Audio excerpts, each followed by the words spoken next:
মাথাটাকে ঠিক করে বিষয়টা দেখে প্রথমে ভাবছেন যে কি হচ্ছে। লোক আবার জন্মদিন এটা হচ্ছে একটা রেজিস্ট্রি ম্যারেজ, অর্থাৎ বিয়ে নয়, এখন হচ্ছে রেজিস্ট্রি। তারপর এক বছর পরে আবার বিয়ের সামাজিক অনুষ্ঠানটা হবে।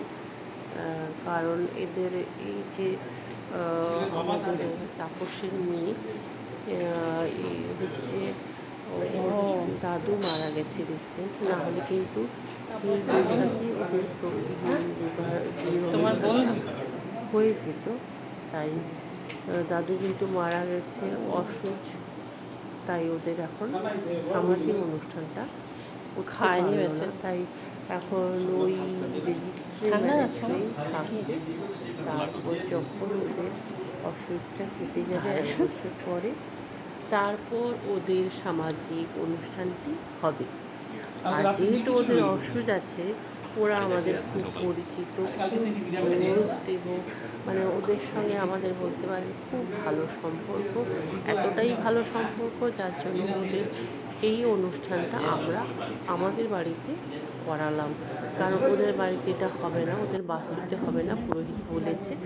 তাই ওরা এখানেই করালো। আমরাও ওদেরকে মোটামুটি সেই মানে সেইটুকু করতে পারলাম, ভালোই লাগলো।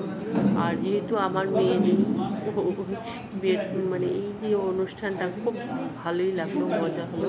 আর খাওয়া দাওয়ার অনুষ্ঠানটা এখানে করবে, যেখানেই যাবে মাধ্যমিকের গরম, তাই খাওয়া দাওয়ার অনুষ্ঠানটা এখানে না করে ওর বাড়িতে হয়েছে।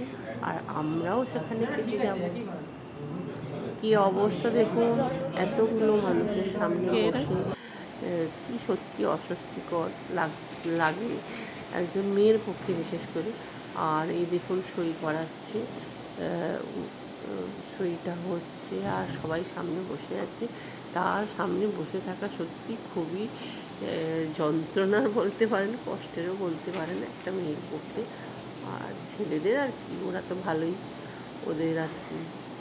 আর অনেকেই সবাই বসেছিল সামনে, আর ওকে এইসব কাজ করতে হচ্ছিল।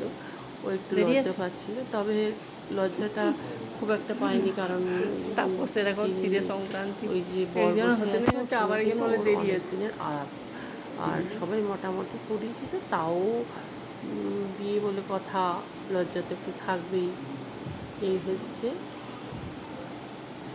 বর আর বউ, এই হচ্ছে রেজিস্ট্রি হচ্ছে। আর এতজন সামনে বসে আছে, তাই জন্য খুবই অস্বস্তি বোধ করছিল। আর আমরা এখান থেকে ফটো তুলছিলাম, সবাই ছিল। খুব গরম, প্রচণ্ড গরম, তাও তো পুলিশের চাকরি পাখা চলছিল।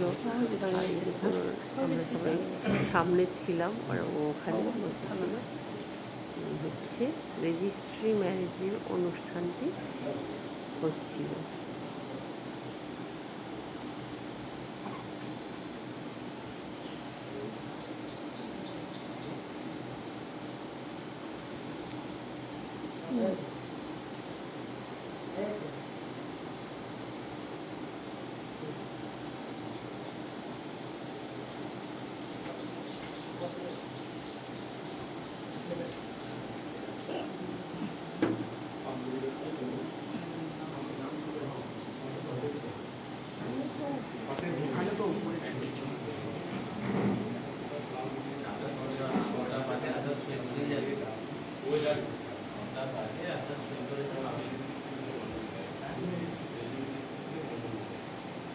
আর এরপর যদি সময় সুযোগ হয়, তাহলে যেহেতু এদের রেজিস্ট্রিটা দেখালাম, বিয়ের ভিডিওটা আপনাদের সঙ্গে শেয়ার করবো। চলুন, নমস্কার।